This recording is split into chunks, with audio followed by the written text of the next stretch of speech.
미술가가 된다는 건 어렸을 때는 생각해 본 적도 없어요. 이런 종류의 직업이 있는 줄도 몰랐고. 그러니까 제가 태어난 곳이 정확하게 전라남도 신안군 지도읍 어을인데, 뭐 섬이 조그만 섬이에요. 신안군에 속한. 그래서 목포에서 배를 타고 가면 6시간 반 내지 7시간이 걸렸어요. 섬이었기 때문에 그림을 그릴 수 있는 장소가 많았다고나 해야 될까. 첫 번째는 여름에 마당을 쓸고 그림을 그리거나, 넓은 머리밭에 가서 막대기로 엄청나게 크게 그림 그리기를 하거나, 혹은 가장 좋았던 데가 염전입니다. 그 염전이 가을 10월이 넘어가면 염전을 이제 그만 소금 생산을 멈춰요. 그러면 물을 빼고 비워놔요. 그러면 아주 수평도 잘 맞고 맨발로 걸어다녀도 아무 이상 없는 훌륭한 뻘밭. 그 다음에 한 15m, 15m 정도의 사각형 스퀘어가 만들어집니다. 그러면 거기에 뭐 놀기도 좋고 그림 그리기도 너무 좋았어요. 그래서 저도 그렇다고 해서 예술가가 된다는 건 생각도 해본 적이 없습니다. 그리고 나서 이제 고등학교를 졸업하고 졸업할 무렵쯤 됐을 때 아버지가 고등학교 들어가자마자 그랬는지 모르겠습니다만 나한테 교육대학을 가라고 그랬어요. 왜냐하면 교육대학이 학비도 싸고 2년제에다가 그 다음에 아버지가 일종의 개인적인 소망이 있었던 것 같아요. 교육대학 다닐 때 그러므로 유일한 즐거움이 미술 실기실이 큰 게 있었는데 평소에 아무도 안 써요. 그래서 거의 혼자 실기실에 살았습니다. 막 석고 소매하고 수채하고 유화도 그리고 뭐 기초적인 것을 거기서 했다고 보는 편이 옳을 거예요. 그리고 1980년, 81년, 82년이 지나서 드디어 이제 만 5년을 채워서 내가 그만둬도 좋을 때가 됐어요. 그때 갈등했죠. 뭘 할 건가. 물론 취미로 미술은 쭉 하고 있었지만 뭐 이걸 직업으로 삼는다는 건 생각도 안 해봤어요. 그래서 어떻게 하면 가장 그럴듯하게 그만두고 집안 식구들한테도 가서 뭐 이렇게 그만뒀다라는 얘기를 안 할 수 있을까 싶어서 학교로 도망가는 게 제일 좋겠다 싶었어요. 회화과를 다시 들어왔습니다. 그때 홍대 회화과에 제가 제일 나이 많은 학생이었어요. 그래서 어쨌든 서울에 올라와서 서울살이를 시작을 했습니다. 학교 다닐 때는 재미없지 않았어요.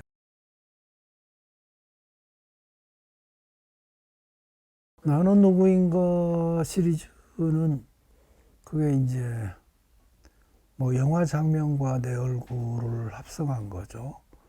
그건 이제 뭐 누구나 그렇듯이 저도 영화를 굉장히 좋아했었는데, 그리고 실제로 제가 사진 작업을 본격적으로 하게 된 계기 중에 하나도 사진 때문이라기보다도 사실은 영화 때문이기도 합니다. 그 다음에 그 영화를 포함시킨 이유는 영화의 스틸에 누구나 다 개인이 가진 유명해지고 싶은 욕망, 세속적 욕망들이 있잖아요. 그러면 그런 종류의 욕망들이 일종의 스타의 욕망인데, 그 욕망을 뭐 내가 대신해서 투사한 다음에 그것 자체에 대한 일종의 냉소를 하고 싶었어요. 예를 들면 도망자 시리즈는 처음에 시작한 것은 그 광주 5.18에 대한 기억과 부채감 같은 게 늘 있습니다. 저도 마찬가지지만 뭐 아시다시피 그 당시에 뭐 아무것도 할 수 없이 섬에 있었는데 끝나고 나서 광주 가보니까 그때 그 치열했던 광주의 분위기가 그대로 남아 있었어요. 그리고 광주 터미널 유리창은 축 맞아갖고 여전히 깨진 채로 있었고, MBC는 불탄 채 끌려오고 있었고, 그 다음에 그때 사람들은 감히 말은 못하지만 사방에서 죽고 다친 사람들이 다 있었죠. 그래서 그런 종류의 역사로부터 예전부터 난 도망가 버려야겠다라든가 그런 생각을 갖고 있었는데, 사실은 도망가고 싶어도 도망치지 못해요. 그게 무서웠어요. 역사로부터, 혹은 뭐 감옥으로부터, 어떤 종류의 권력으로부터 도망치지 못하는 거, 심지어 상업적 광고로부터. 그래서 도망자 시리즈를 만들었어요. 그때 그렇게 만든 작업이 몇 개 있습니다. 디지털 카메라를 처음 쏴서 근처 주위를 돌아보면서 했던 겁니다. 그걸 뭐 연작으로 이렇게 크게 묶었지는 않았지만 어쨌든 작업이 됐습니다. 장소, 주위의 대상, 일상적인 것들에 대한 시선으로 갔는데, 그렇게 된 이유 중에 하나가 내가 눈으로 보고 느끼는 것과 그 다음에 이렇게 인쇄되고 만들어진 정보들 사이에 일종의 괴리가 있잖아요. 겉보기에는 풍경이지만 풍경이라기보다도 그런 장면들이 예를 들어서 우리가 살고 있는 사회를 가장 잘 보여주는 것 중에 하나라고 생각했어요. 그래서 이제 그 시작된 작업들이 그 해수욕장 연작들, 그리고 그 다음에 또 뭐 나중에 오세리 연작 혹은 그린벨트 연작 등등이 그래서 만들어지죠.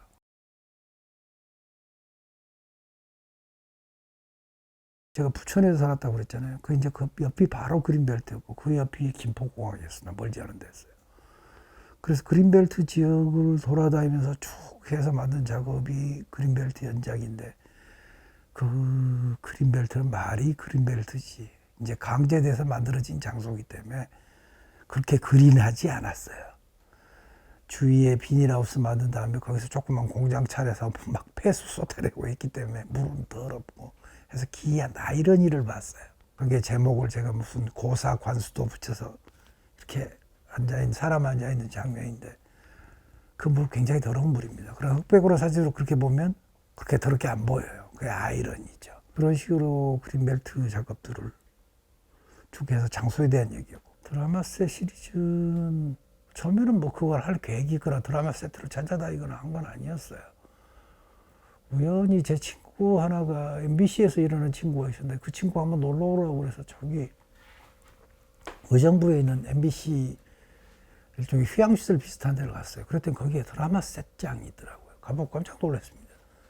왜냐하면 드라마 셋을 만들어 갖고 이제 촬영이 다 끝난 뒤에 드라마 셋도 버려졌어요. 이쪽에 가면 일제시대고 저기 가면 조선시대고 여기 오면 한 70년대 나요.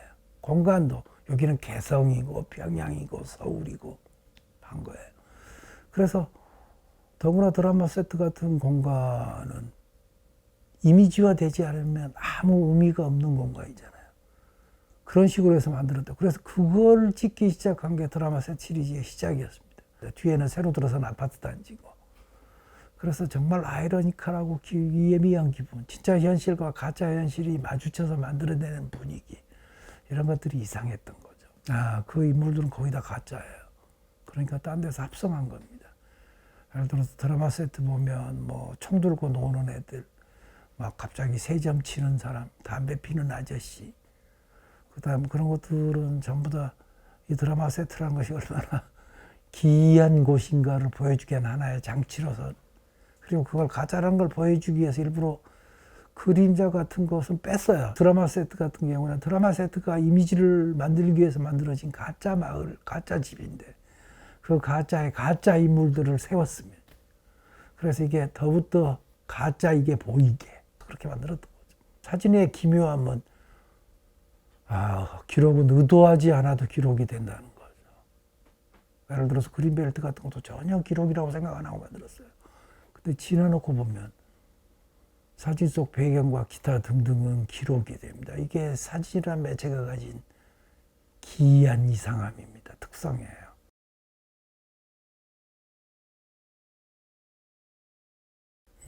오세리 풍경이 2004년에 전시를 했었는데, 그러면서 오세리, 은평 뉴타운, 그 다음에 키네 집, 그런 시리즈를 거의 동시에 진행하고 있을 때 같이 했었습니다. 오세리는 김포광 바로 옆에 붙어 있는 동네예요. 제가 그린벨트 할 때 처음 가서 사진 그 동네를 봤어요. 그 동네가 이미 폐허였고 사람이 살지 않았어요, 대부분. 굉장히 넓은 동네인데. 김포광 바로 옆에 붙어 있어서 비행기가 정말 머리 위로 날아다닙니다. 그리고 그때는 인천공항이 개장하기 전이라 수요가 엄청나게 많았어요. 거의 거짓말 좀 못했지만 30초마다 한 대씩 비행기가 뜨고 내렸어요. 그러면서 사람들이 견딜 수가 없어서 항의를 한 거죠. 79년부터 우리 못 살겠다 항의를 해서 80년대가 지나면서 타협책이 만들어져서 부천 쪽에 새 주거단지를 만들었어요. 그래서 일부 보상을 받고 상당수의 주민들이 옮겨가고, 아직 사람들이 아직 남아있고 시가지가 좀 있고 그럴 때예요. 어떻게 해서 마을 하나가 이렇게 전체적으로 사라지는가에 대한 관심이 생겨서 그걸 찍기 시작했던 거죠. 폐허가 돼가는 마을의 일종의 아이러니함이죠. 그래 봄에 가면 뭐 꽃 피고 사람들이 토지는 아직 남아있으니까 사람들이 와서 거기서 농사도 짓고 하면 사람이 사는 것처럼 보여. 근데 주인은 다 폐가예요. 크게 일부만 아직 남아있고. 그래서 그것들을 찍은 게 오세리 시리즈입니다. 생선이 있는 풍경은 우연히 만들게 됩니다. 그러니까 어느 날 홍대 앞이나 이쪽 지나가는데 여기에 뭐 생뚱맞은 물건이 있으면 얼마나 재밌을까라는 생각이 들고, 그 다음에는 그때쯤에는 이런저런 뭐 장소에 대한, 공간에 대한, 정치에 대한 얘기를 하는 게 좀 염증이 있었어요. 아무 생각도 없어 보이는. 그래서 그런 진짜 무의미한 가짜 사진 같은 것을 한번 만들어 봤으면 좋겠다. 어떻게 해도 좋겠다. 저는 말할까, 생선을 거기다 갖다 놓음으로써 주위 환경 전체를 변화시켜 보이길 바랬어요.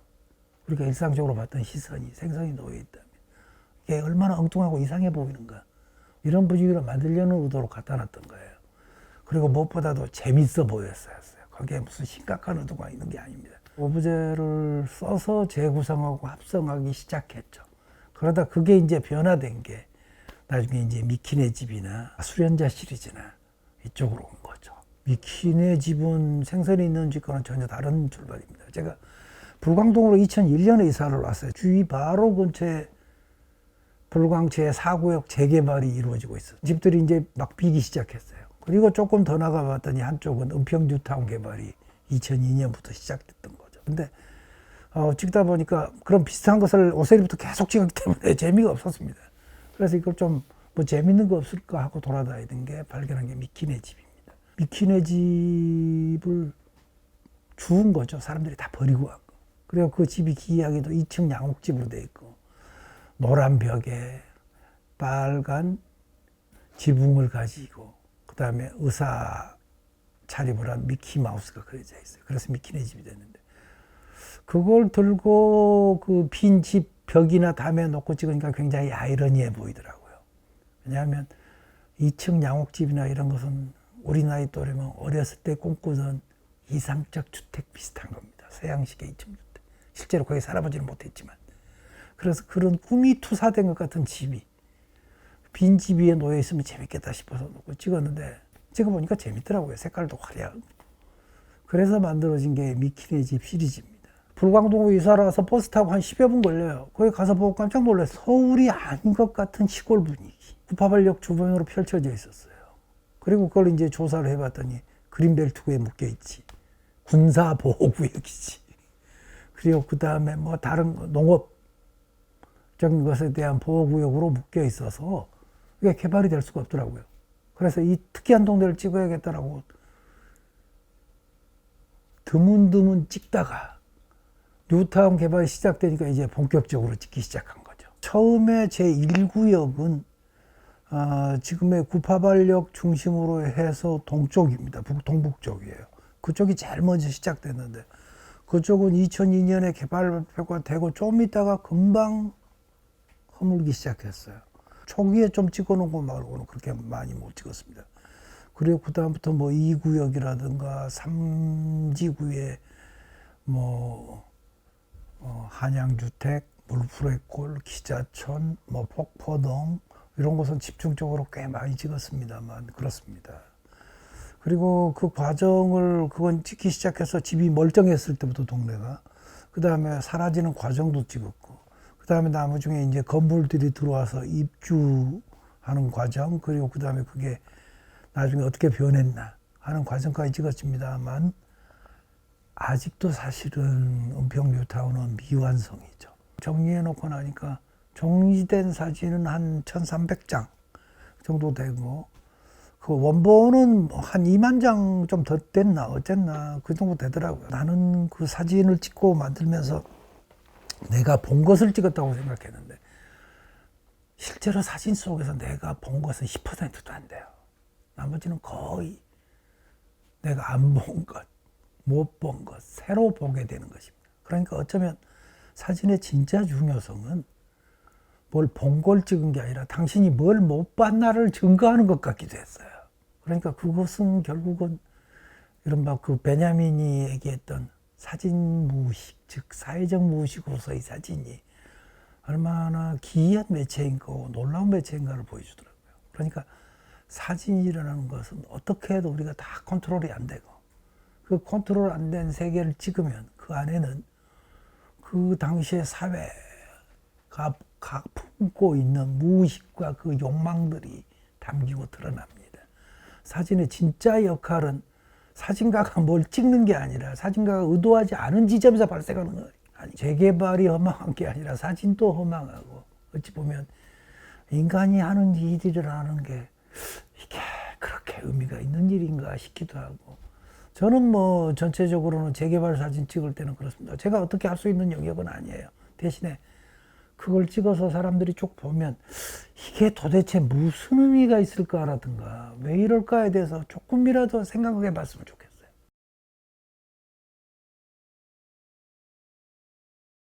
불광 4구역에 그 바위 밑에 그냥 지은 집.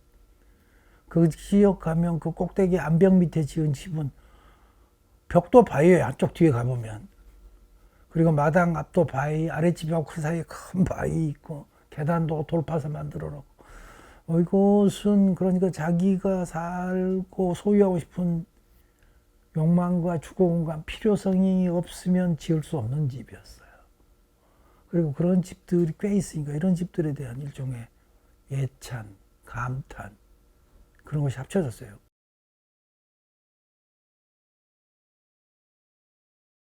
물론 사진에 채색하는 것은 뭐 디테일 작업 초창기 때부터 이미 하고 있었어요. 그러나 이제 본격적으로 하나의 시리즈가 되게 만들어야 되겠다 하는 게 그 집이었습니다. 부산에 서동이라는 데가 있다. 그럼 거기 가면 마을이 아주 독특하고 기이하다라고 하더라고요. 그래서 가서 서동이라는 동네를 봤어요. 그 서동이라는 동네를 보고 깜짝 놀랐습니다. 과거에 거기 이제 고무신 공장이나 이런 공장이 많이 있어 노동자들이 많이 살던 동네인데, 노동자들의 주거 수요를 감당하기 위해서 연립주택을 지었어요. 근데 연립주택이 5층짜리 주택인데 주택 사이의 길이 차가 못 들어가게 좁아요. 감천동이라는 동네도 놀러 왔어요. 거기에 이제 원래는 6.25 때 피난민들이 그 아주 경사진 언덕에 집을 지키고 살기 시작했는데, 그분들은 원래 태극도라고 하는 종교단체 교인들이었어요. 지금도 가면 태극도 교단이 큰 게 있습니다. 그러면 그 산 전체를 태극도 교인들한테 이제 균등 분할을 해서 배부를 한 거죠. 그래서 처음에는 다 먹고 살기 힘드니까 이른바 판잣집도 아닌 루핑집, 가마니집 이런 것을 짓다가 나중에 판잣집으로 변하고, 판잣집이 벽돌집이 되고, 수요가 점점 높아지니까 1층 집을 2층 집으로 만들고, 그래서 집이 엄청 다양한 집들이 들어섭니다. 전체가. 그래서 어느 집도 같은 집이 없어요. 심지어 한 집에서도 창문이 다 다르고, 색깔도 파스텔 톤과 그걸 뛰어넘는 강렬한 색들이 지배하고 있고 해서 그 일종의 저는 컬처쇼크를 먹었어요. 그래서 그 부산에서 보고 깜짝 놀란 것은 그거였어요. 하나는 이른바 토속적 버네큘러 건축. 그러니까 서울과 다른 식의 굉장히 다양한 자기네들이 필요한 주위에서 구할 수 있는 재료로 공간을 어떻게 구성할 수 있는가, 그리고 그 공간 속에서 어떻게 사는가, 그리고 어떻게 변화시키는가요. 그렇게 해서 만들어진 게 그 2013년에 전시했던 프로세믹스 부산입니다. 뭐 프로세믹스 비싼은 원래 전문 용어죠. 그러니까 공간 사용 방식이라고나 해야 될까. 에듀어드 홀이라는 사람이 만든 용어입니다.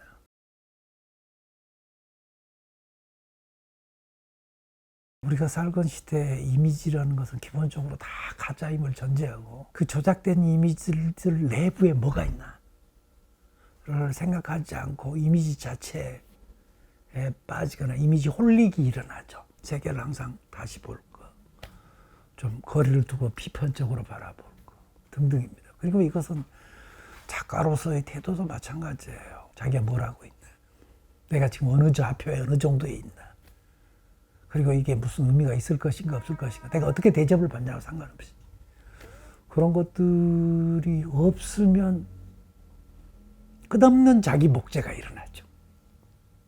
그리고 시간이 지나놓고 생각해 보니까 작가가 된다는 건 이른바 작가적 재능, 조형적 재능 이런 것도 굉장히 중요하지만 진짜 중요한 건 어떤 종류의 집요함이에요. 지속적 관심사와 호기심을 잃지 않는 것, 좌표를 만들고 반성을 좀 할 줄 아는 것이 정말 중요하다는 생각이 들어요. 그리고 진짜 재능은 조형적이나 반짝반짝하는 재능이 아니라 그 지속성과 열정이야말로 진짜 재능이구나 하는 생각이 듭니다.